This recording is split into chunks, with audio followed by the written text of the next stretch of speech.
Welcome to the brand new web show here on the 77 Publications YouTube channel, MarkWHO77. I'm your host, Mark Baumgarten. With me are my co-host, Vicky Jakubowski, and the editor-in-chief of the 77 Publications, Ben Cullis. Hi, guys. Hi. Hey there. Ben, you're always so relaxed and subdued. You know, we're like, ah, and you're like, yeah. This is me relaxed and subdued. What are you talking about? That's because we're recording this at the end of a Sunday where I am. And I've had the whole weekend off and it's been fabulous and just time to relax. You guys have still got Sunday to happen, haven't you? So yeah, I'm at the beginning of my Sunday. I'm in the middle of my Sunday. Yes, we're doing this from all the corners of the globe.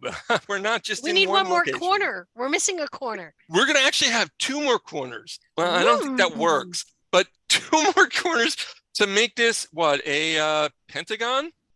There we go. That works. We're making a pentagon with our special guests. And Ben, why don't you introduce them? Certainly, John Wagner, basically the most amazing, most prolific writer, probably British writer of the last almost 50 years now. I'd imagine actually he might even tell us it is 50 years if we push him. Started off with Victor and Valiant comics, went through, got involved with Battle Action, 2000 AD, best known really for Judge Dredd, but has created Strontium Dog with his writing partner Alan Grant. And 30 years ago, self-published what has become the highest-selling independent British comic, The Bogie Man. Yes. And with his artist illustrator, long-term partner in crime, Robin Smith, who actually used to be the art editor as well at 2000 AD, have returned with a new publication, which is revisiting The Bogie Man, and that's entitled The Bogie Man, The Incomplete Case Files, which is kickstarting at the moment, and they're going to be our guests today. Yeah, I'm so excited about this, and let's meet them right now. Well, welcome, John and Robin. How are you guys today? I'm very sweaty. It's really hot here. I'm fine apart from that. Robin? Yeah, I would say not as sweaty as John is, but it's pretty hot, oddly. Yeah, we're not used to it. Yeah, we end up talking about the weather at the beginning of every show for no reason whatsoever. It's it's like 90 degrees out. It's raining on and off. That's South Florida for you in the end of spring, beginning of summer. Well, that's us at the moment in the UK. About 90 degrees outside and about the thunder where I am. So yeah. In fact, if for some reason we get lightning to hit, we'll say goodbye to all our viewers here on MarkWHO77. Fingers crossed. No lightning today. Fingers crossed. Okay. Okay, we got a lot of questions for you. The first question, it's not the main question that I get to, but I'm going to give this one anyway. John, what do you think of yourself as a Brit, as an American, as English? What is that for you? I think of myself as Scottish. Okay. I have only recently, after about 60 years, naturalized as a Brit. But I've been waiting for Scotland to get their independence from these people down here. Yeah. It doesn't seem like it's going to happen. So I naturalized as British. So I've got 2 passports. Mm-hmm. I have to file 2 tax returns. Oh, yeah. Yeah, which is a bit of a pain in the neck, but there you go. But I see myself as pretty primarily Scottish with American and English connections. Okay. Interesting. Very interesting. Okay, now we're getting to the question that I always give at the top of the show. It is the hardest question we ask you. We'll get it out of the way, and then every question after will be easy. It's for both of you, but we're going to start with, well, John just talked, so we'll start with Robin. Who is Robin Smith? And John, you're not off the hook. We're going to ask you too. So Robin, who is Robin Smith? Right. Robin Smith is a bloke that wanted to work in comics.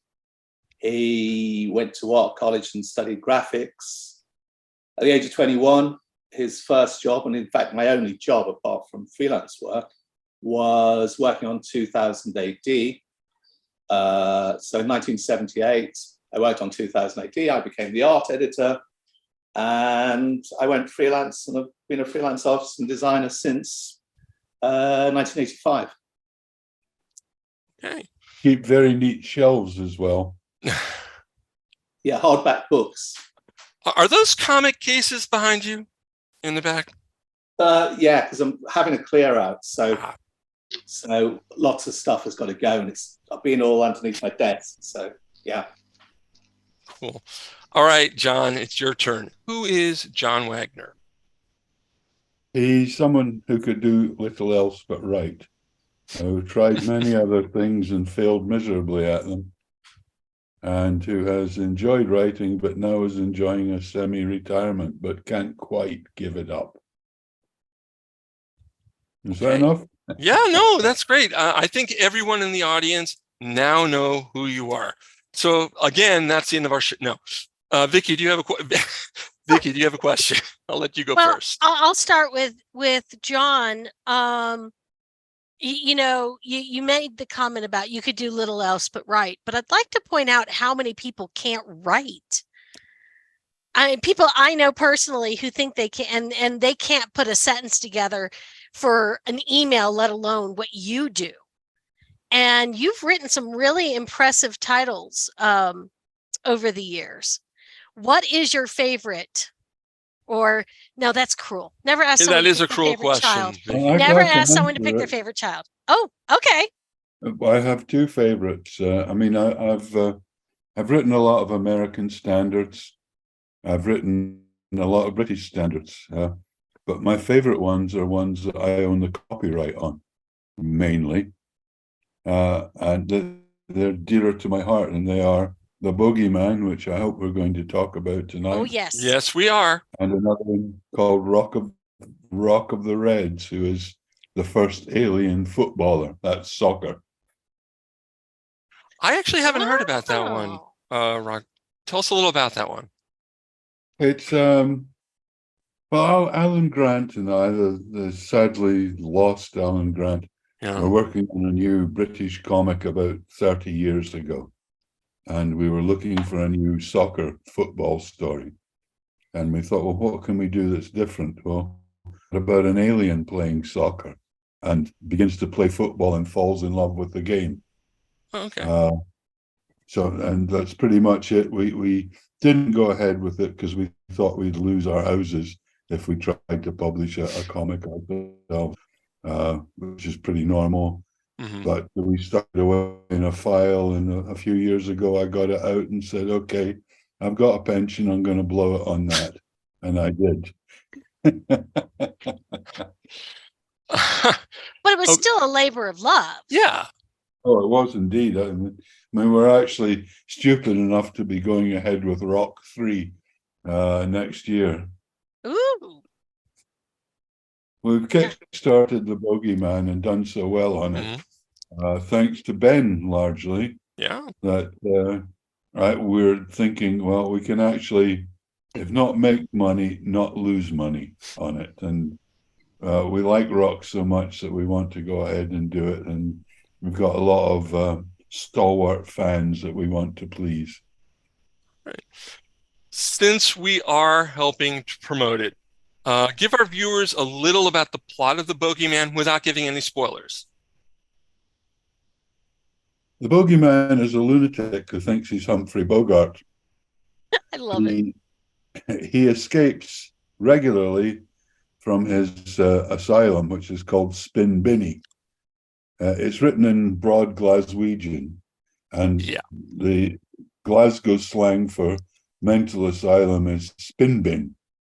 So his asylum is called Spin Binny, and he escapes, and he builds up a case as he goes along. You know, anyone he meets can be drawn into it, and he likes to be armed, so he goes a long way to finding a gun, and he doesn't mind shooting anything up. So he's quite a dangerous fellow, but he's also very comical. in his own way. So the people that get drawn into it almost always regret it. But I love we love that. it. Yeah, it's a lot of fun. Yeah, It I really actually is. have the original 4-issue miniseries from Fat Man Press, Hmm. and I was wondering, I reread it again. I love it so much. Is this collection that the 77 Publications is putting out, the incomplete case files, is it just a reprinting of those 4 issues? Is it different? What should we expect? Well, we reprinted the first story. That's the first 4 issues. Mm-hmm. The second story, which is once again 4 issues, called Chinatown. Mm-hmm. That's Chinatown in English. And then a third story, which was written for the Judge Dredd magazine, called Return to Casablanca. Casablanca, in this case, being Edinburgh. And I might have gotten confused by that. Bogie can fantasize anything. True. So Edinburgh becomes Casablanca, and he becomes Rick. And we've actually, Robin and I are doing a brand new story for it as well, called there's a holiday resort in Scotland. It's all set in Scotland. We did one story in America that we haven't included because it had Dan Quayle in it, and we didn't think that was worth reprinting. Nobody would get the jokes this time? Yeah. There's a holiday town in Scotland called Largs, and Alan Grant a long time ago came up with this title called Key Largs. Oh, yes. As in Key Largo. Yeah. And so we're doing a 6-page story called Key Largs. We do a lot of stuff like that. It's like a character called Murdo, and the chapter's called Murdo on the Orient Express. And we involve a car called a Ford Sierra. I don't think you have Sierras in America, do you? Well, I remember them. Yeah. So well, there's a chapter called The Treasure of the Ford Sierra. Oh my God. A lot of bad puns. Well, actually, really good puns. Yeah, those are great we had a lot of fun. We had a lot of fun with the puns. The Fu Young ones in. Of course, you didn't have the young ones over there. Oh, come on, Viv. Oh no, we had. They showed it on MTV back in the 80s, but I'm an Anglophile. I somehow get everything. So yeah, I have a collection of the young ones. Yeah. Yeah, the titles are worth reading on their own. But also, people tell me, which I find a bit sad, that we print a glossary with each book, which explains the Scottish words. And a lot of people tell me, well, that's my favorite bit. I say, what about the story? Yeah, I would say John, that's I was just on a cherry show. on top. I was on a show recently, John, and I've got to pass this question on to you. Is it going to be included? Because this American reader wanted to know that it was. I think I said that to you, Ben. Maybe it was it was me. Yeah. Will it be included? Have a glossary, because the glossary is a lot of fun. Yeah. Explaining things like ferret face, which means you're going to get a beating. You're ferret. Now, that's a good glossary. I'm sorry, the glossary and the writing in Ace Trucking Company, I could not get. That glossary did not help me. I am not a CB enthusiast. My brother from America sent me across a CB dictionary, and we relied heavily on that. Good buddy. Yeah. Did a lot of people write in that they had a problem following it, or Ace Trucking Company, or was it easy to follow for Brits? It was a story that divided people. A lot of people didn't like it. A few people did. The artist was wonderful, though. Ballardinelli, his art was fantastic. Robin, where did the love of being an artist come from? Can we just go back to the quiz? Oh, totally. No, go ahead. All right. on the point about the Ace Trucking dialogue, Mm-hmm. when I was working on the staff of 2000 AD when it came out, and Nick Turner, who was a member of the space band Hawkwind, hippie and way out there, Yeah. he came and had lunch with us in the 2000 office, because all the hippies and punks had decided to get in old ambulances and things and take to the road. And he had this idea that what they'd be using to confuse the police was the CB language out of Ace Trucking, which I don't think it worked because everybody ended up arrested. Sorry, carry on. No, but okay. Anyway, we're going to stay with you, Robin. Let me repeat the question. Where did your love of being an artist come from? When did you start in your life drawing? Well, I loved comics from when I was born in 1957, and by about 1961, 62, living on Merseyside, Mm-hmm. I lived in a village called Port Sunlight, and the local publican, who I suspect did quite a lot of business on the American air bases that were around there still, used to bring back stacks of American comics. So I grew up reading very early Marvels, lots of DCs, anything that was going. Mm-hmm. And of course, like lots of kids, I hear lots of people that say this, I just loved comics from then. I mean, it was always copying things out of comics. It was just, I just grew up really loving them. And because I read everything else as well, there was never a problem with reading comics. So, yeah. All right. Did you have a particularly favorite title? Do you know what? I was talking to somebody about this the other day. I liked pretty much everything. I did like, I'd already liked Batman, okay. But then I got the sort of early Marvels and things. And of course, I remember having the first few issues of Daredevil and think, this is fantastic. Fantastic. But frankly, if it was all that was going and it was an 80-page giant of Crypto and the Superman's dog adventures, I'd still like it because I liked comics. So, yeah. I know the problem. Yeah. How about Beppo the Super Monkey? Would you run a comic? The horse, the centaur. Yeah. So he described a centaur as being a man with a horse where his trousers ought to be. So. Okay. John, let's move to you. Back to you. How did you become a writer? It was due to my aunt. I was living with an aunt, and I was in a dead-end job at a printer's, and she wanted me out of the house. And she brought an advert to me that said wanted editorial assistants at DC Thompson's, who print a lot of, they printed a lot of really good comics at the time, based in Dundee. And she said, here, John, why don't you move to Dundee?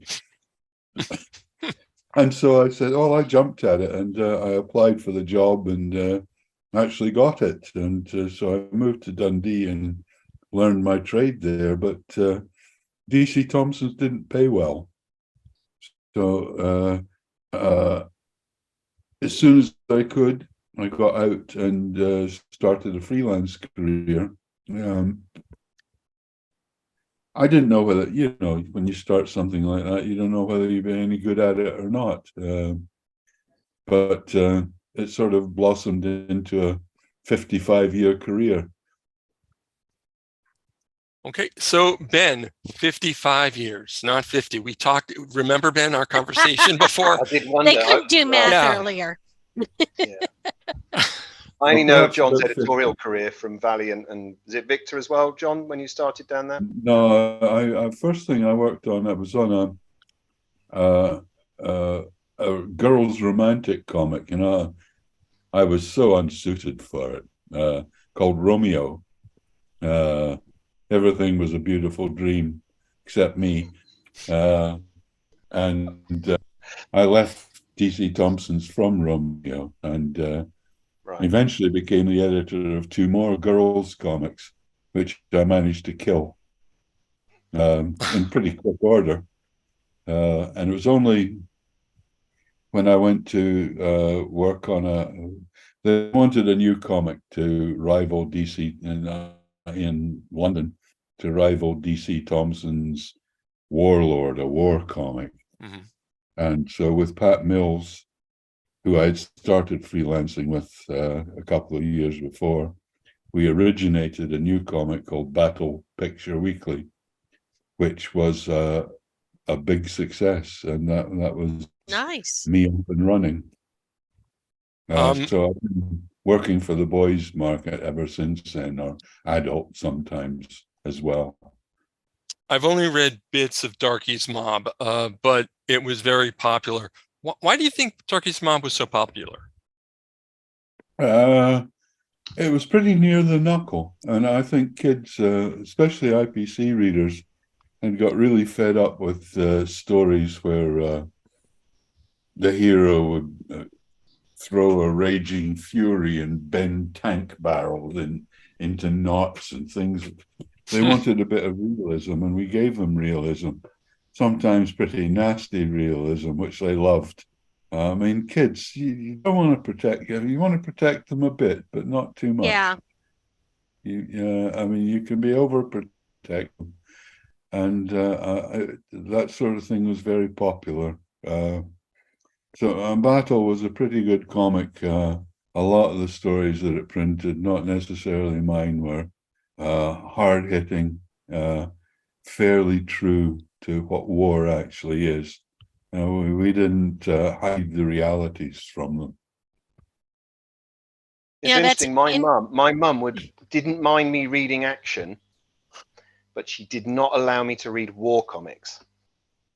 That is and weird. From my perspective, action was a whole different ballgame of Action wasn't there, and bits. Oh yeah, everywhere. action, yeah. Action got Your in big dad trouble, was a didn't boxer they? too. I actually sold a copy of that particular issue of Action and bought a new computer with it. So yeah. Is it as bad? Because I've never come across that issue. Is it It has, really? It was an overreaction. It was an overreaction. Yeah. No, it's a kid's comic. On the cover of that issue, the word suicide was used 17 issue times. 37. No, 7 times. It's kids' suicide not to read action. You will commit. It was Okay, that might be pushing it, but as far back as I can remember, I've always heard a lot of chatter and arguing in the 60s, 70s, and forward about violence, especially in comic books, and in other mediums. Now they talk about it in films and TV shows, and I kind of agree with you, John, because I would argue that violence is a reality in the world. We're humans. We have violent tendencies. It happens. And of course, I grew up on military bases where I was surrounded by weapons of mass destruction my entire life. And so for me, it made a lot more sense. And, but when people complain that there's too much violence, do you have an answer for them, or do you just ignore them and keep moving? No, I try and use pseudonyms so they can't find me. That's why you use the pseudonym. Yeah, I was going to actually ask that because you've got a bunch of pseudonyms. Reason. John Howard, T.B. Grover, Mike Stott, Keith Ripley, Rick Clark, Brian Scooter. It was to hide who you were, so they don't get part you. Of that was at times we were writing the whole comic, and they didn't. Right. You didn't want to seem like you're. Sorry, go ahead. They didn't want people to know that it was just one sort of writing team producing the whole comic.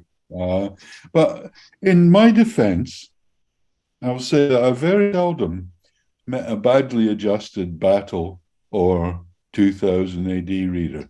They're generally very sensible, intelligent people that I got on with very well, apart from when they go a bit haywire. Well, you see, there's always individuals that have issues that have nothing to do with the movie or the comic book or the video game. My son is an adult now. He's 28, and he's always been a video game aficionado. And I see the same thing in him I saw with me with my comic books and some of my movie choices. And I have a weird eclectic choice of everything. Ben and Mark already know my weird collections. But it doesn't make me violent, especially in the war, because I think that it's important, having grown up military and coming from a very military family, that people understand the reality of what war really looks like, as opposed to the pretty propaganda that you would see like in the 1940s from Hollywood, that was just so thick and laid it on so thick. And, oh, look, it's going to be so wonderful. And it's like, but war's not pretty. Can I ask Robin a question about maybe? Sorry, carry on, Robin. The difference, I think, is between gratuitous violence and violence that's used creatively or is humorous as well. And I would say that a lot of 2000 AD and action and battle, the violence was humor. It was funny. I mean, it's humor, it also fit the story. It wasn't just there. A matter of morality. I mean, I don't think that violence was ever lauded as a wonderful thing. It was a horrible necessity in war comics, and except in Judge Dredd. But that was, I don't know. There's something I love about Judge Dredd, and we have to talk with you about that. Oh, totally. But it's just, there's something about the rigidness and the almost showing an extreme version and without the emotion in it, and it was very fascinating, and it always seemed to still fit the story. You know, I felt like, but that belongs there. Yeah, so, our problem was it was in many ways a satire from the beginning, but we found that a lot of the readers were taking it seriously and thinking that Judge Dredd was a model to follow. And so we had to start writing stories where he was clearly in the wrong. People were missing that subtlety. Yeah, we didn't want kids to go on thinking, well, I think I'll go out and kill somebody today, or it's right for the police to beat up on people with batons. And so I always felt it was satire. So that kind of surprises me, but maybe not. Oh, yeah. But most of our readers did, but there were some. There's always somebody. So I'm going to come up with a question for Robin, as an art editor, Robin. Did you ever have to censor any of, not John's work, because he wouldn't have been the artist, but any of John's strips? Did you have to censor them?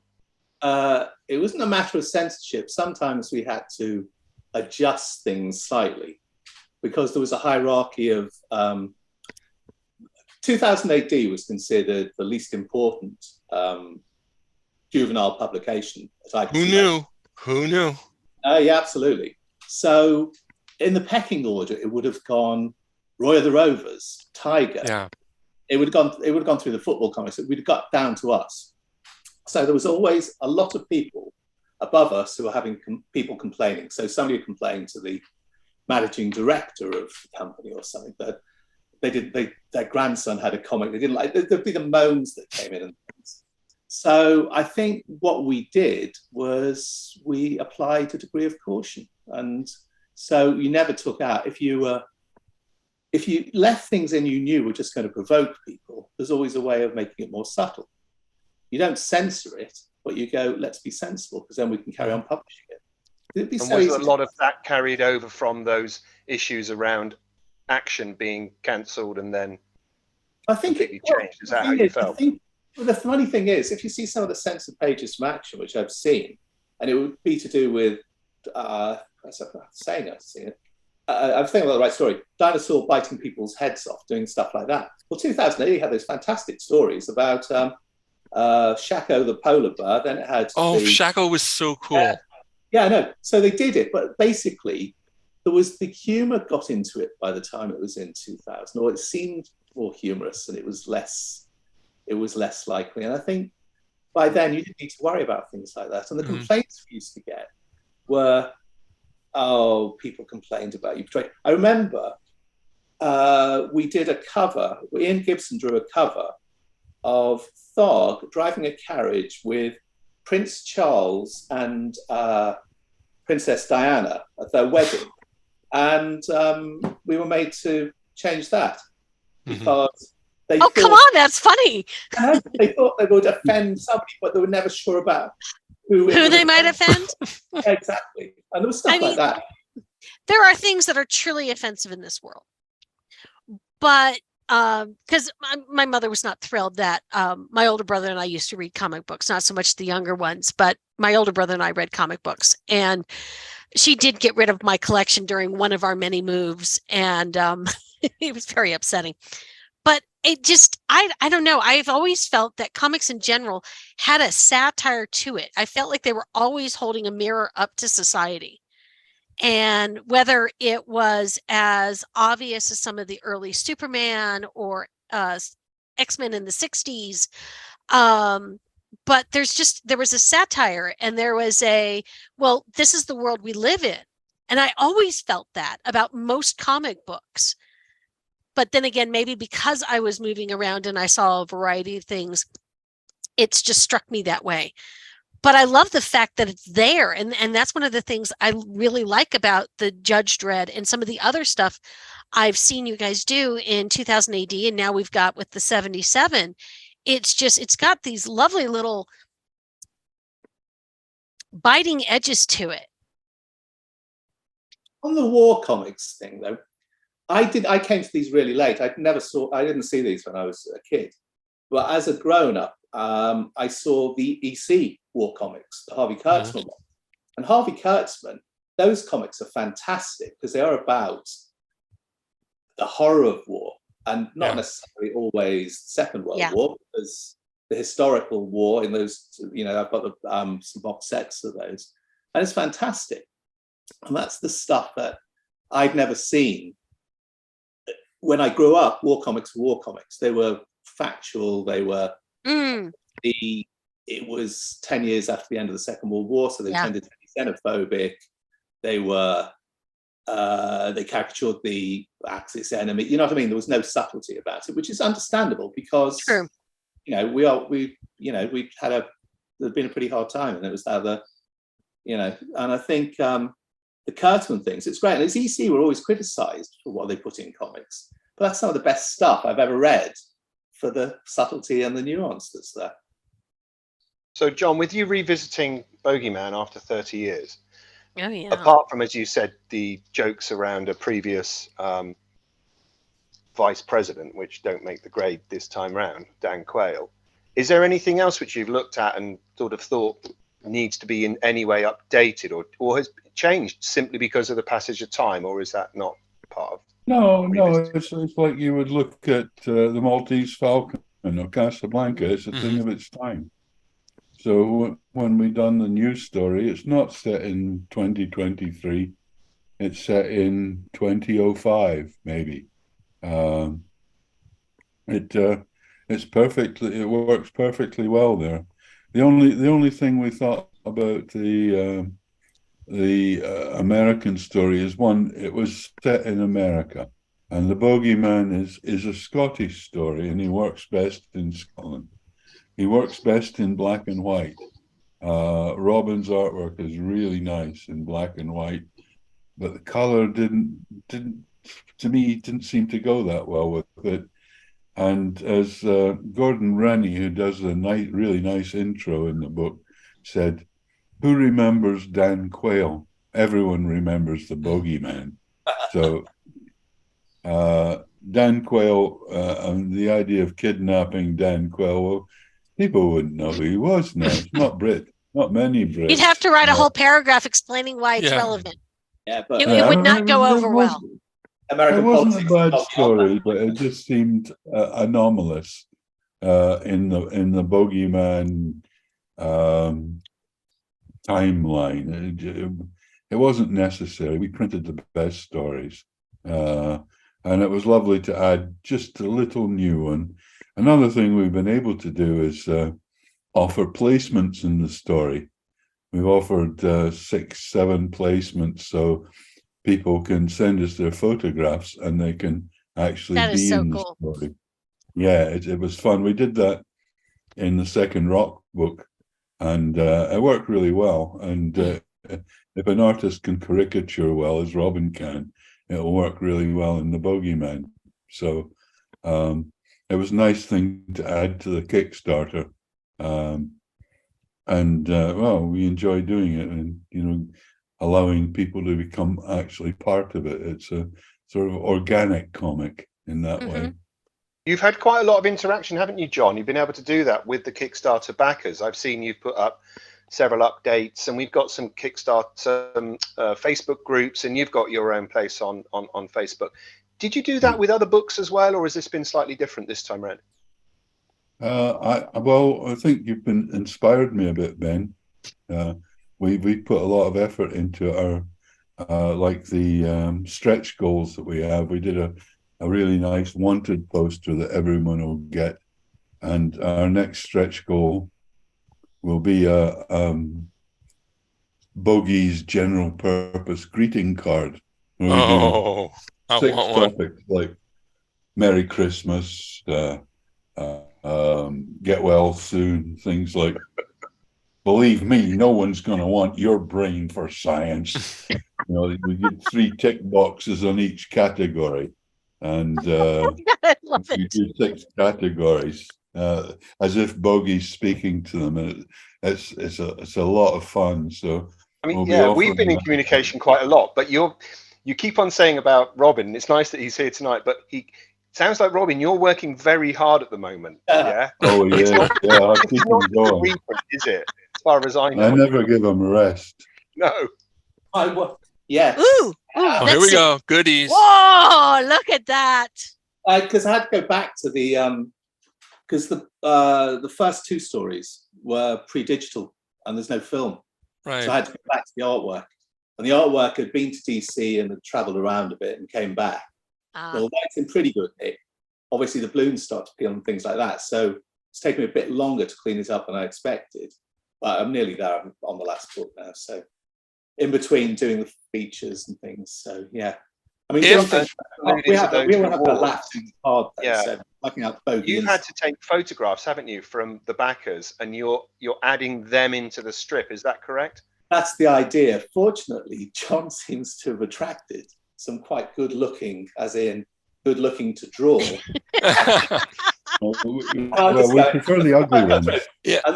You prefer the ugly ones? If you have any need for talking heads on a television set talking about what's going on, we're right here.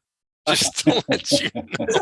I'm not one of the ugly ones. Thank you very much. I didn't say no. I ignored that part of the conversation. I went. No, I didn't say ugly. Special.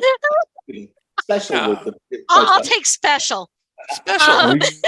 We got a commission from 2 people who are getting married, and I looked at them and they're bloody attractive, and I thought, oh God, no, we want the ugly one.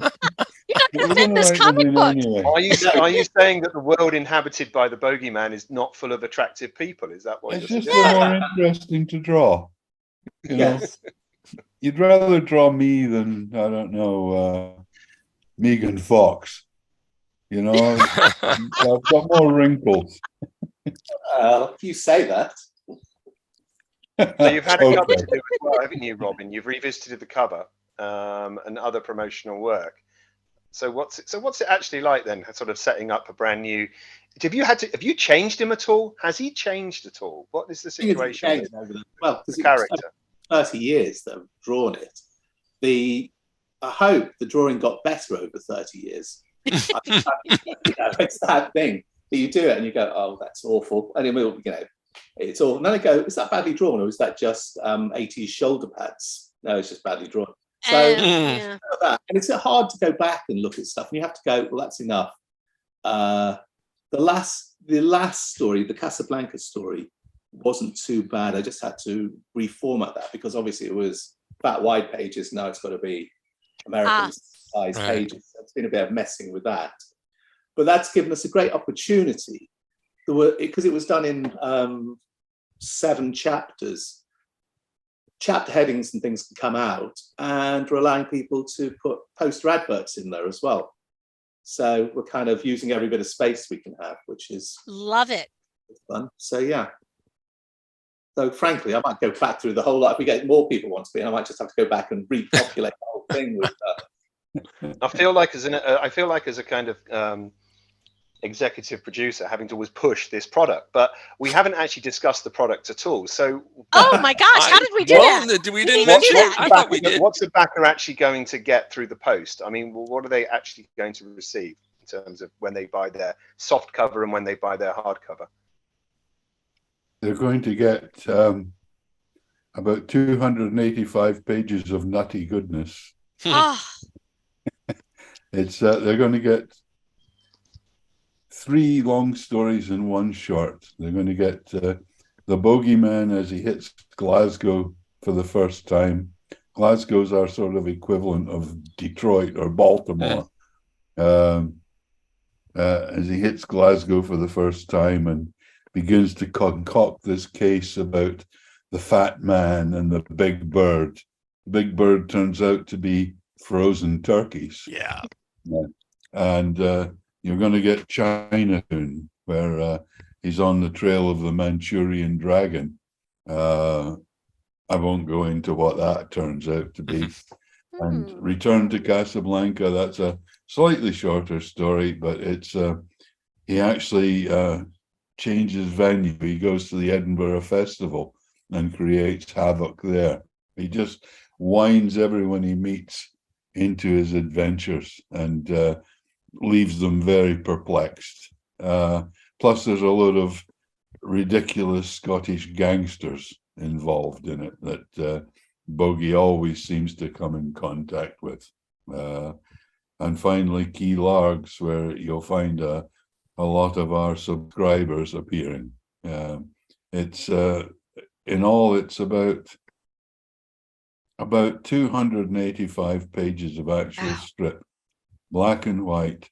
There's a hardback and a softback version.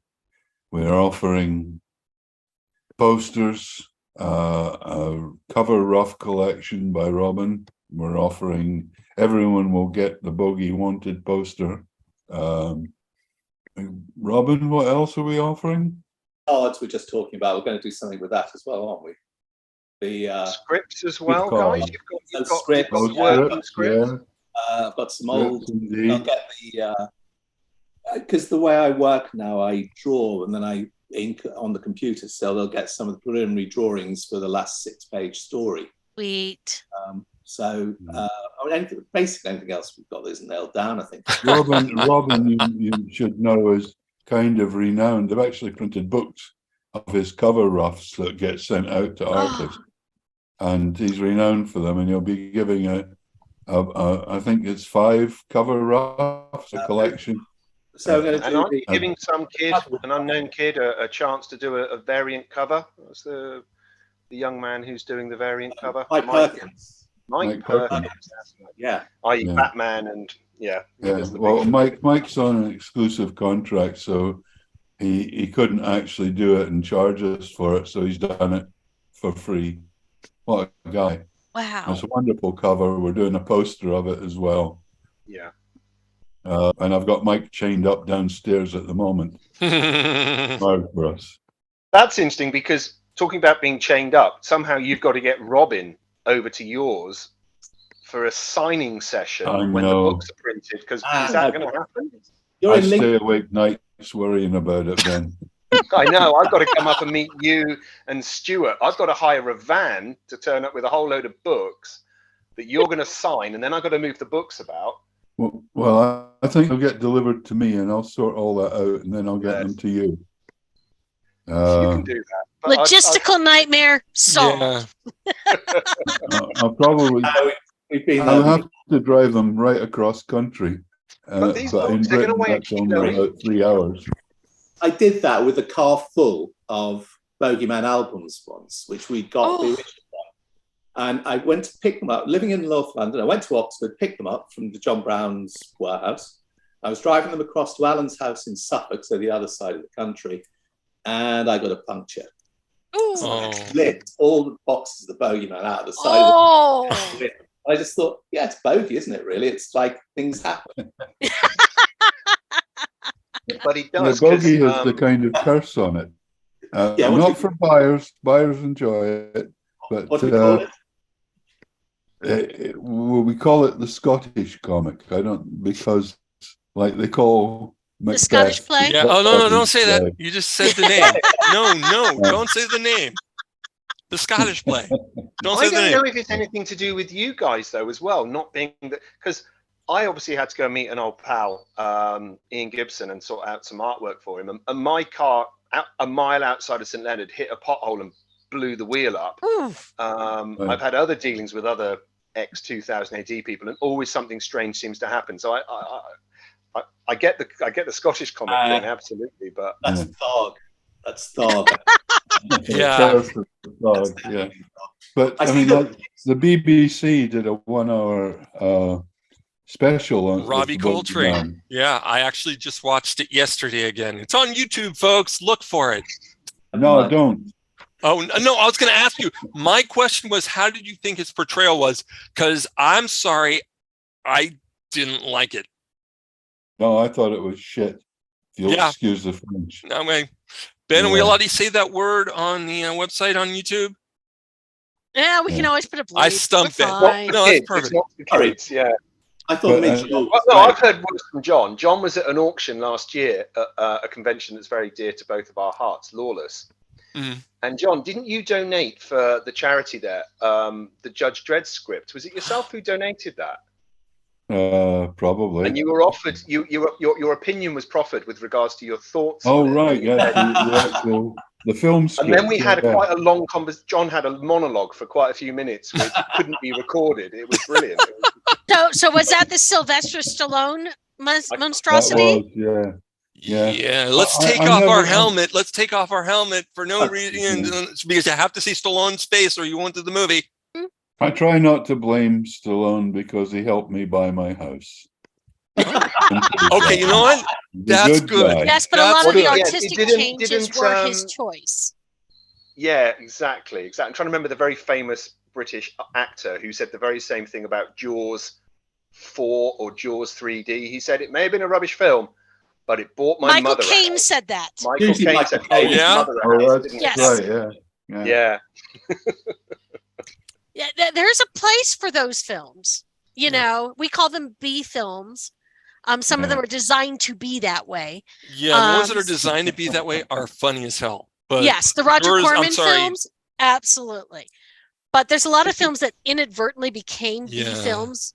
Well, you Or know I worse. overshare on these shows, right? You've heard me overshare. I'm going to overshare right now. So, John, you're the reason my marriage fell apart. Okay? Oh, It took To me me, 5 years to convince my first wife that comics were a good thing, right? So then we go and see the Judge Dredd film, and she turned around and said to me, "That was," and I'm like, "I know," but I'd invested so much emotionally to tell her to these comics. Oh, were gonna be, no. this was going to be a great film. So my marriage broke down about 3 months later. Oh, oh. Yeah, right. Imagine if you get to go. But wouldn't that be Lestat on Sylvester Sunday morning. Stallone's fault? Yeah, it was his. Who directed that movie? Who directed that movie? Danny Was Cannon. that Danny Cannon. Oh, because I sometimes like his films, but no, didn't work. it because it left too much of the source material Yeah. behind, and it was overly campy, and I had to go back and look at things because it kind of has a spot. I can't watch it very often. I think I've probably only seen it 2 or 3 times, which for me that's really low for a film. But it just it uses a name that it shouldn't. It should have just been on its own, made something Yeah. else, but too many of the plot lines and everything about it, you were just kind of like, okay, that could have been done better. But then again, a lot of Sylvester Stallone films I feel that way about. I like his Expendables because it's got that level of comic book humor and violence Yeah. that was very apropos. And it was kind of nice seeing all those 80 action actors. I think Sorry. that was the purpose of the film, to give all the 80s actors work. I think that was the reason they wanted to give them some Robin work. got in here. He wants to It say has something. Jason yes. Statham in it. That's the thing that most of the women I know say is the thing that makes those films attractive. The Jason Statham element of it. Yeah, Jason Statham's a little young for me, as is Chris Hemsworth, as my son likes to remind me. If they're his age, he gets very upset if I think they're cute.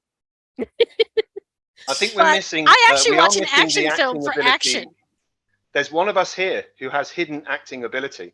And if have either of you, so Mark or Vicky, did you watch the video that came on the Kickstarter? Yeah. Yeah. Oh. Do you wonder who the main voice talent was? Yeah, go ahead. Tell everyone.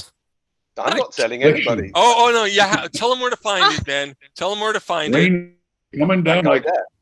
Right on this page. Look down. What was we had so much fun doing that we've decided we're going to do a Bogie Man motion comic. The first Bogie Man book. Oh, that sounds like fun. Just don't have Robbie Coltrane play. No. Well, that would be a little difficult I'm now. sorry. Well, that's true. But, you could have Craig. You could have Craig Ferguson as deputy sergeant. He could come back. Vicky? It was Craig Ferguson was in that. That was the only redeeming factor of that movie. No. Don't forget Midge Ure was in it as well. Okay. Yeah. And as I meant nothing to me, but you have to think about that. Now, I think it would be fun. It was just badly mauled about. They lost the whole essence of the Bogie Man. Yeah. They lost Glasgow looked great, though. I mean, Glasgow looked like the comic. That was the thing that was weird about it. Oh, wow. Going back to Stallone as Judge Dredd, what did you think, or not? What did you think about Carl Urban's portrayal in the 2012 Dredd? I thought he was very good as Dredd. They didn't have the budget of the first film. They had about a fifth of the budget, sadly. Right. Because that was the only good thing about the first film, that the recreation of the city was exciting. But they decided they would set it in this single block just as a budgetary thing, which made an awful lot of sense. And I thought the acting was very good with Carl Urban and the girl who played Anderson, whose name escapes, Olivia Thirlby, and Mama. The acting was very good, and the guy from The Wire, who played one of the chief dogs, he was very good. So it was within their budget constraints, I thought it was a really good film. Plus, I got a trip to South Africa to watch it. Cursed Earth film before. It was like a Cursed Earth film, which wasn't the Cursed Earth, with Carl Urban in it, where it was kind of. What was that? You're talking about the fan film, Judge Minty? No, there was a film called Priest or something. Carl Urban is in what is effectively the Cursed Earth. He's been in so many films. It was like Dredd in the Cursed Earth, but not Dredd, if you see what I mean. He was really good in The Bourne Identity. Was it The Bourne Identity he was in? It's one of the Bourne films. He was in one of the Bourne films. Yeah. I thought, and of course, I remember him from Xena and Hercules when he was young. He was really young. He's still pretty good looking. He is. He's still way younger than me. As your son says. Not that much. As my son likes to point out. Yeah. Okay. I have to bring this up because, well, you can look at the logo. Let's bring up Doctor Who. John, you and Pat Mills ended up working on the first, I guess, 32 issues, because there were eight part stories of the Tom Baker comics. How did you do? I know they were, I guess, based on submissions you did to the television show that didn't get picked up. First, what happened with the TV episodes that you were shooting for? And then how did you split up the 4 stories? My memory of it isn't that good at the moment, but I'm not sure that these ideas were actually submitted Okay. to. They I may know have you did been. one at least, the space whale story or something. I'm not Yeah, sure. the space whale story is the one that got nearest to being made. Right. It was basically a good idea. I thought at the time that we knew a lot better what made Doctor Who good than the actual editorial team. It was John Nathan Turner, and Oh, yeah. the script editor was Anthony Reid. Yeah. Just to name them. And we may well have submitted these particular ideas to them, but Des Skin, who was editing the Doctor Who magazine or originating it at the time, came to us and asked us to do some ideas for him. We submitted 4 ideas, and we see we hadn't worked these out in detail. So we just split them into Pat Mills took 2 and I took 2 and wrote them individually. So we probably discussed them. Excuse me, that's my phone. Discussed them in vague terms, not. Okay. And then we took them separately and wrote them separately, which is why now that Doctor Who is actually filming one of them, Star Beast, yeah. Starbeast, Meet the I Beep. haven't got a credit on it because Pat Mills wrote it. Right. Mm. How pissed off are you about that? No. No, well, it was the right thing to do. Yeah. I will be on a podcast later in the year with Pat and Dave Gibbons discussing. Sweet. So I've actually bought a compilation of our Doctor Who stories, so I know what the hell I'm talking about. Because my memory isn't that good of them. I think they're It's a long collected. time ago. I think they're collected in the trade paperback, The Iron Legion. It was the first paperback of the That's the one I've got all the got, stories in there. And so And they were when they great. tell me- I loved them. Yeah, they were well received. And Dave Gibbons was just the perfect artist for them as well. So when it comes to do the podcast, I shall read them and know what I'm talking about. Oh, yes, of course. Oh, this was, yeah. Anyway. Can I ask one more question about Judge Dredd, if that's okay, and not the movie? Oh, yeah, we're going back to Judge Dredd, everyone. Cover. We're just going to pop all over the place. So, John, it would have been the conclusion to the Apocalypse War. One of my favorite covers is one of the simplest designs. It's the Judge shield with the hole in it, and Judge dead, Judge Dredd dead. Is that the question mark on the cover, Robin? Is that how you recall it? Because I think it was your cover, wasn't it? Exactly how I did it. It's exactly as it looks, is as it was. I know that I found the rough of it the other day, and I did a reproduction of it. That was obviously, it was one I did in the office. So yeah.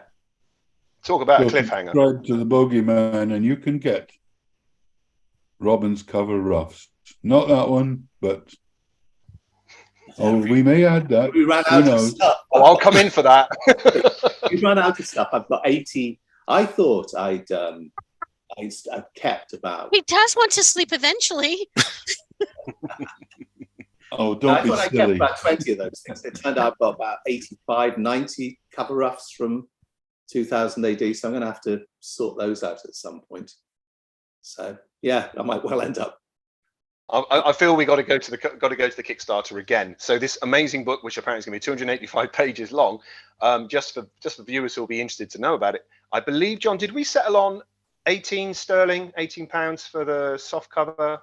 No, it'll be 19.99 for the soft cover. I beg your pardon, off the Kickstarter, but on the Kickstarter, is it 20? That's right, it's 20 on the Kickstarter. That's yeah, right. 20, and the hardcover, and everybody seems to love a hardcover, is 29. It's amazing.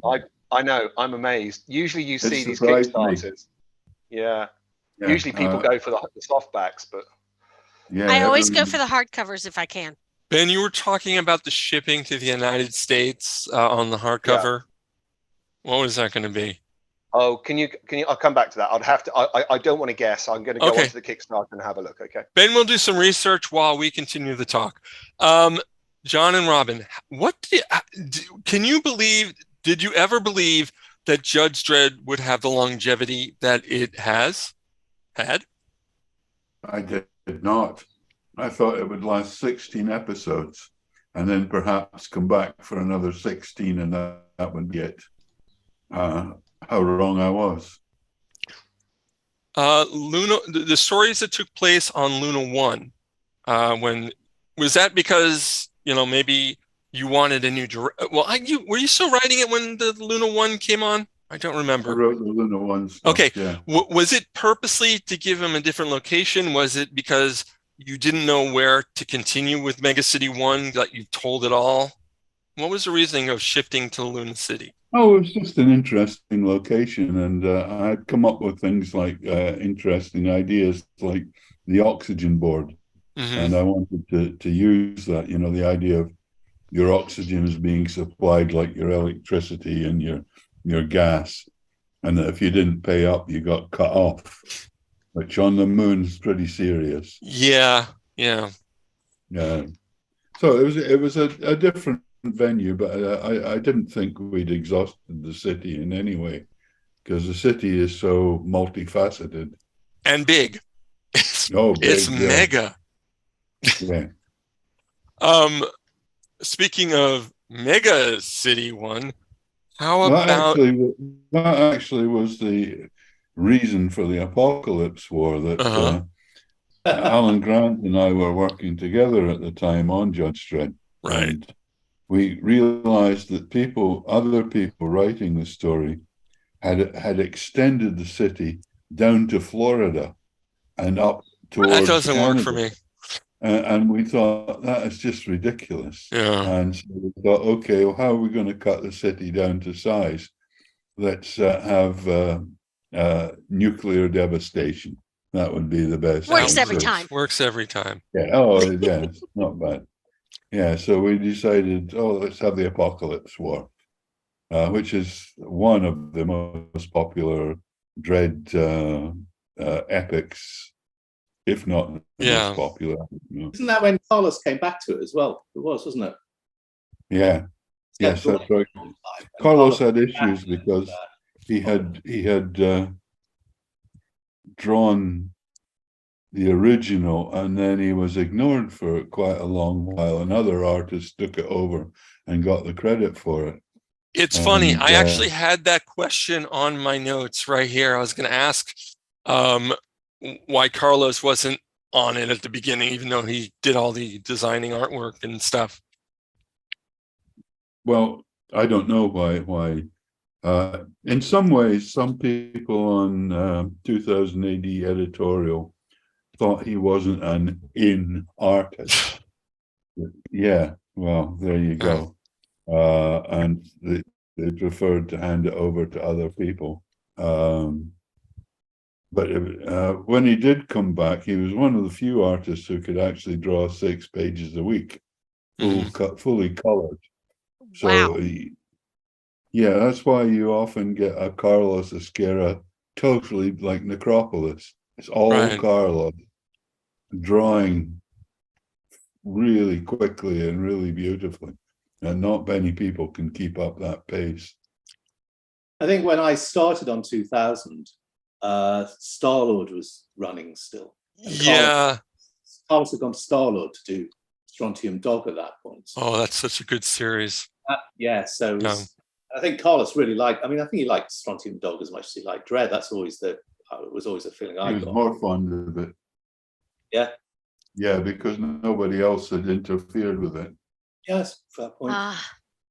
It's a fair point. It was always weird, wasn't it, that thing of getting people. The thing is, they weren't established people. They got to do it instead because Mickey was one of his first jobs. That's the really weird thing, isn't it? That who knows? Yeah, well, Mike McMahon is one of the great 2000 AD artists, but originally he fed off Carlos.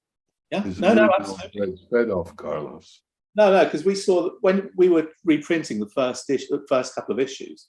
Remember, Steve McManus and I were looking at artwork and going, "Is that Carlos or is that Mick?" Because he was covering. His first brief was match Carlos. So there's, it was that thing, and obviously then it evolved differently. That's the way of it, isn't it? But Carlos could draw anything, whatever you wanted, you know, comedy, drama, war, futurism. He was just, he could do anything. I loved working with him. Yeah, he was a really nice guy. Yeah. And talented, exactly it. It was the humor, besides the action, it was the humor he could get into things. Yeah. John, how did the creative relationship with Alan Grant come about? I was ill at the time and sort of flagging. And Alan had quit 2000 AD. He had been promised a job by someone who was doing a puzzle magazine, who, when he called him up afterwards, the guy said, "Oh, yeah, sorry, that's all dried up." So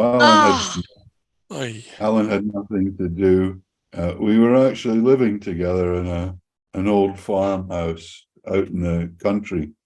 And I said to Alan, "Well, come work with me. I could do with your help." And so we teamed up, and I think it lasted about 8 years, something like that. And we used to just sit around in the morning, have a smoke, coffee, and talk for a couple of hours. And then one of us would say, "I think we better do some work."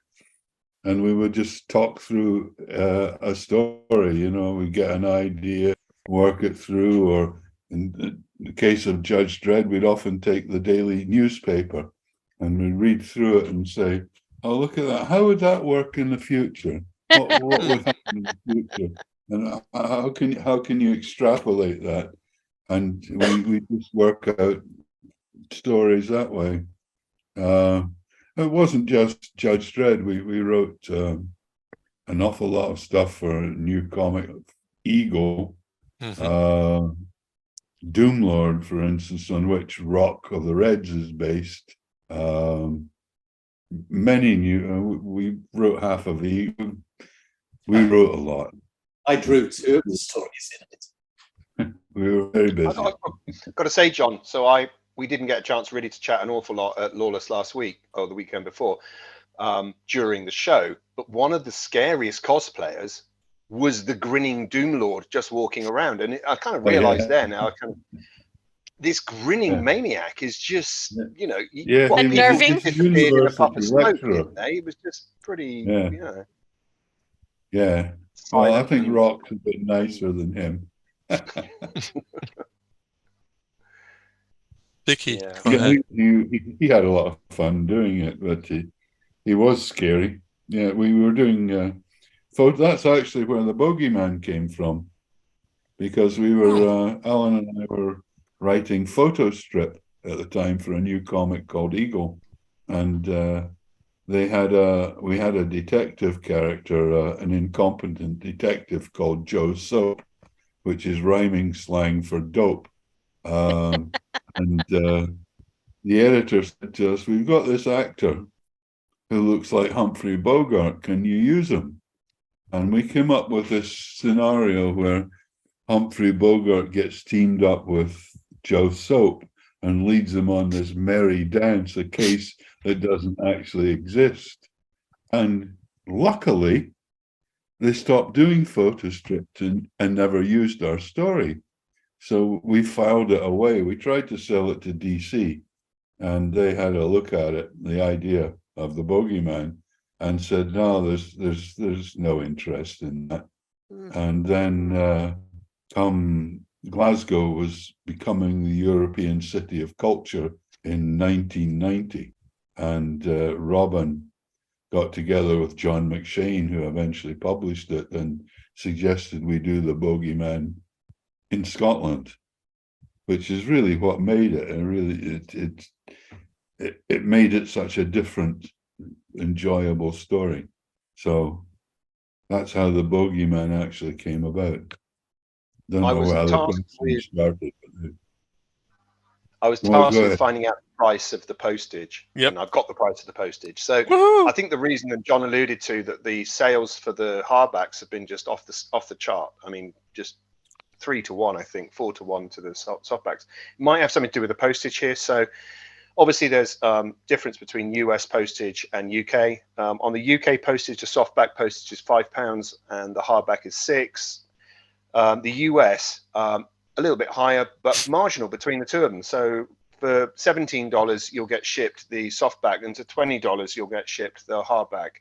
Oh, So not bad. I think it offers value. It's Not bad at as all. cheap a form as we can. It's the cheapest way as we can do it, and we've discussed already the type of packaging we're going to be using. So people will get a pristine, well, hopefully a pristine copy of a book in bubble wrap and a nice wrap round reinforced corrugated cardboard envelope sort of thing we'll be using. So I want to assure people I'm doing the fulfillment, and generally speaking, you know, if I do it, people get back to me. If there's any issues, we don't quibble. It's just going to be something we sent out straight again. This is what the 77 publications do, and that's why we've been working with John to sort of like get this together. I think you mentioned earlier, Mark, I said we were publishing it. No, we're executive producing. Okay, I don't consider ourselves as publishers of this book. I think that's quite clear. And John's publishing the book. You've been but very helpful, though. It. Sorry, John. You've been very helpful, though. Yeah. Cheers. Thanks very much. I mean, the Kickstarter goes for another. Where are we? So this is going to go out on Wednesday. This is going to go out on Wednesday the 15th. Is that right? Something Mark? like that. Well, is it the 15th? But yeah, the week of the 15th of June. Yeah, so we're going to have then at least another, I think it's 2.5 weeks. Yeah. It finishes on the 4th of July, doesn't it? Ends on the 9th of July. The 9th of July. And we're currently at the moment, I don't know what it is in US, but I think we're around about 21,000 sterling. And when I discussed it with John, that was my overall estimation of what I thought we would achieve. And I think we've all been surprised just how much interest there's been in it. There's been a lot of interest in the whole project. So it's, and as John's also said, this means that we'll be hopefully all working together with Rock the World. Is that the title for the book, John? Is that okay if I mention that here? It will be Rock the World. It's got an eco message. Cool. Yeah. Have you read The Rock? Have you read The Rocks? No. No, I want to now. I mean, I'm intrigued. Oh, well, email me your address and I'll send you one. Ooh. Ooh. Cool. I haven't read it either. Can I have it? No. And Rock is illustrated by a fantastic artist, Dan Cornwall. You must have been working now with Dan 6-7 years, John, or is it longer than that? Yeah, I found him. I was doing it as a private project, and I was paying for it myself. So I asked the late Dave Evans, who was editing fanzines. I had a look at his fanzines, and I found 2 artists that looked really good to me. And I said, which one of these would you recommend? And he said, Dan Cornwell. So I got Dan's details. He was driving a bus at the time. I sent him an email which came through on the bus, and he looked at it and he couldn't, you know, these guys, in the old days, all of these fanzine artists would have been working full time. I feel really sorry for them because we used to have 60, 70, 80 comics on the newsstand every week. And nowadays we've got 4 or 5, and there just isn't the work for a lot of good artists. Anyway, he kept this until he got back to the depot and looked at it, and he thought, this is a hoax. Somebody's hoaxing me. John Wagner wants me to draw a comic for him. So anyway, he replied, and we got together, and he did a terrific job on the first story, which was Rock of the Reds. And we went on to do Rock the God, where he becomes the god of football, or rather a god. Plus, doing these comics got him a lot of acceptance. So he now works on Judge Dredd, War comic. He's now a well-regarded artist. It just shows you that these people who work on fanzines could do so much better if there was the outlet for them. It's sad that a lot of really good artists don't get work. We used to get guys that I would get submissions from artists when I was on 2000 AD all the time. Loads of people used to bring up their portfolios, and lots of them then got work out of it. And that just doesn't happen anymore. No. And people can self-publish more easily, I suppose, in all fairness, which was hence what we do at the 77. I mean, I work alongside and have commissioned 60 different creative teams, and yeah, you're a good outlet just for ready them. ready now. They're just ready now almost. You know, they just need some guidance potentially from an art editor in terms of some issues. That's all. And then It's like I always say to people who ask me at conventions, the more you draw, the more you write, the better you get. If you get a chance, you will become better and better. Except I prefer not to encourage writers. They're competition. No, I'm only joking. Okay. Well, Robin, I had a question for you, because having been a boss myself, so what is it like being an artist versus being the art editor? Because you've been both on several titles. How do you kind of reconcile those two sides of your job? When I was the art editor, I was quite young. I was generally making up as I went along. Now, obviously, I could do the design, because it was, the stuff like designing logos and stuff like that was obviously second nature. That's what you do. Mm-hmm. The thing is, I learned more than I taught anybody. If you think of when I started working, the people that came into the office were Dave Gibbons, Brian Bolland, Mick McMahon, Brendan McCarthy, Carlos Escara. You could just keep, So you could only learn by looking at it. It was that you learned. And as art editor, I would just kind of get people to do what we needed. I'd ask them and kind of give them an idea, and then it was great. So you do a really badly done rough, and you can see your idea just done to perfection. It's great. Really easy. And they had to fit everything around the logos and things. So So I think it's that.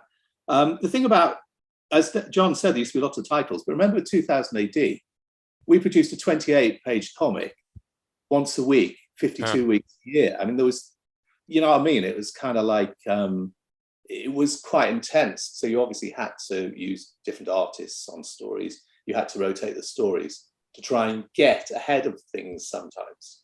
So for instance, with covers, for instance, Steve McManus, the editor, would go through the scripts of upcoming stories, say one of John's epic Dredds, and he'd pick a few dates that would be appropriate for a story, look at the script that was running for that, throw me the script and say, is there a cover in this? Can we do this?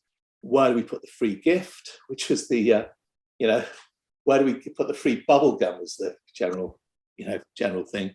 And then it was like, we do it like that and things. And it was like, the thing about 2000 AD, it was really collegiate. Everybody worked together. Mm-hmm. What was really nice is some of the best artists to this day would be coming in. They had agents. They didn't need to travel into the office, but they would come into the office because they wanted to see what their frees were providing. So, so Brian would be looking at Dave's stuff, Dave would be looking at Brian, and it was great. It was great fun. And then you just sort of sat there and kind of looked at this marvelous stuff went over your desk and things, and then you went for a drink. So yeah. Well, that sounds like a perfect day. It's what we did.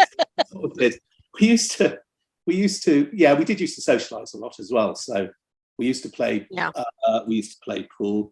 As I was saying earlier, there was a 2000 AD softball team, and it morphed into the Bogie Man softball team. We played in the Publishers League.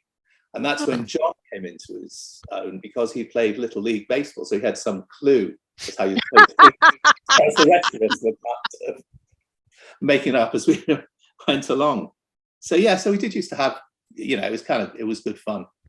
It was outside work as well as at work. That's nice. That was great. Yeah. So We've been talking about British comics, but I know you two have also worked on American comics. What do you feel the difference between comics in both countries are? Well, DC used to send really good gifts at Christmas. Well, there you go. Send a jacket, a bag, a watch. I never got that from any British publisher. I think it was. I liked. I mean, I'd only worked for DC, and it was. I liked working for DC. They're very nice. They paid quicker than you get paid. It was almost by return of post you get paid, which is always great.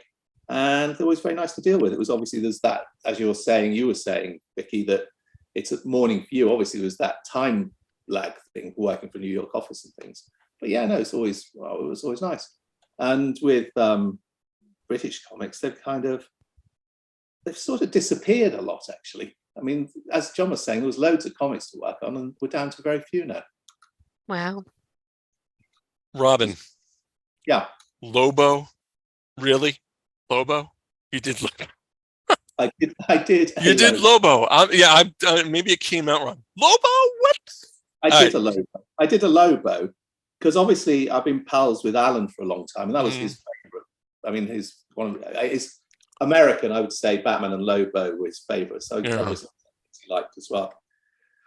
Obviously the Bogie Man was his absolute favorite, of course. But, and it was just because I was working for them, I got to do a bit of a Lobo story when it was, which was good fun. I like that. Okay. But the thing is Alan started working editorial on 2000 AD about 2 or 3 weeks after I started working in 78. That's about a few weeks later. So I'd obviously known him forever, and we'd worked on lots of other things as well. So besides the Bogie Man, we did the stuff we're talking about, the Eagle stuff and things. But Alan and I did a few charity comics and a few other things for people and stuff. So yeah. And then John, I was rereading Outcasts the other day. I went through the whole 12-issue maxi series. And I think I was starting to talk about this before, but I never got to it, where you were saying Mega City 1, and I said, well, there's another big city. It looked in Outcasts like everything was an Americanization or slight of Judge Dredd. You had Big City, which was gigantic like Mega City 1. Mutants were being exiled from the city. There's at least 95% over unemployment. The enforcers, kind of like judges, the people, businesses, and news reports were crazy. Like, and Boss Angel was a character name. And I know you and Alan Grant wrote it, and it was drawn by Cam Kennedy. So when I was reading it the first time, way back when, it didn't click until I read that it was you, and then oh yeah. Was it done purposely to be kind of like Judge Dredd, to bring your character over here, or just a happy accident? Just a good idea never dies. We fed a lot on Judge Dredd, but we also introduced a lot of inanity, like Yancey Queeg, who couldn't die and therefore ended up as sludge in a bucket. Right, but if you look at the guy picture, in the bucket, if you look at the picture of him in the bucket, it kind of looks like one of the angels from 2000 AD. It's got the and that's on Cam, but yeah, well, I loved it.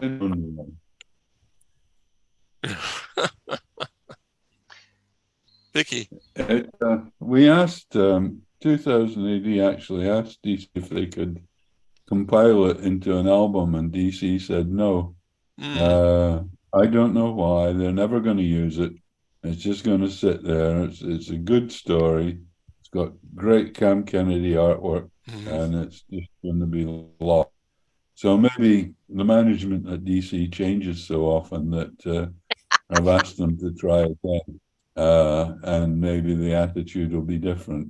They didn't have any problem with us selling History of Violence as a film. that was amazing. I don't know, particularly in the contract, but they did object to that. So why should they object to us to Rebellion putting Outcast into a compilation? Yeah, I'm pretty sure, for example, a comic of yours, which it gets it's a notorious book. It's reasonably recent. I've seen it. I've thought it's been turned into various films without any acknowledgement. Is The Last American. I think that is a great strip. Is there any option to revisit that, or is it because it's yourself and Carlos worked on it that couldn't? Sorry, Mick McMahon. No, Mick's not going to be doing it Mick again. So McMahon. Mick McMahon, yeah, Mike McMahon. Yeah. Well, we had somebody who wanted to option it, and we gave them the rights to for a couple of years to do what they could with it, but nothing ever came of it. I don't know why. It's a good story, but perhaps when I'm gone, somebody will use it. We'll see. It was a fun story. Made a really good book. And great artwork as well, isn't it? Oh, Yeah. wonderful. Yeah. Okay, Yeah. Sorry, but I can't believe the time we have been talking. I couldn't even know that time has been passing. Final questions from Vicky and Ben. Well, I have one more question of Robin. As an artist, you've taken on some titles that started before you, like Judge Dredd, Transformers. I think I saw some other interesting titles in your repertoire that someone else started. What was it like as an artist, and how do you put your spin on taking over an existing name? Well, usually, if you're a well-behaved as an artist, you're told by the editor what they want you to do, and you do what they want you to do. So I've come in for a lot of criticism from the Transformers stuff I did, because they look like toy robots. I was given toy robots and told to draw toy robots. I had never seen a Transformer going. And even now, I sometimes, somebody will send me something where somebody's complaining about it, and I'm thinking, that's great. They're the references. They're the reference sheets I have. That's what I was told to do. Yeah, and I'm kind of like, I do that. I mean, I did do things. I did actually ink the strip in the the Doctor Who magazine for 5 years. Yeah, I noticed that. Yeah, and it's just like it was a job to do, and it was just like it paid some part of the mortgage and the bills. It's not. Yeah, I liked Doctor Who when I was a kid, but it wasn't something I was kind of. I also did it. I actually inked the wrong Doctor Who, the one with the curly hair. yeah. It's never very popular, so I've got a lot of that artwork. Who was your favorite Doctor? William Hartnell, because that's what I started watching when I was a kid. Makes sense. I sat down to watch it in 1963, and then it was taken off because of Kennedy, and then they showed it, started it the next week. I had a plastic Dalek suit. It's fantastic. I got a cine film of it. If I had that still, I'd wear it. No, I liked it as it was. I liked it in black and white, I think, is the... Yeah. Yeah. Sean, who was your favorite Doctor? Tom Baker. That was my first, so yeah, definitely. And you got to write the Doctor Who for Tom, so that was cool. Yeah.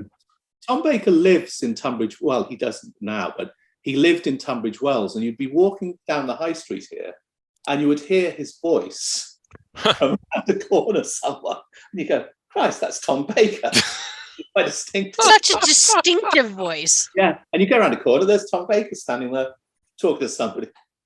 Sweet. I'd love to get him to do the voiceovers for the Rock Motion comic.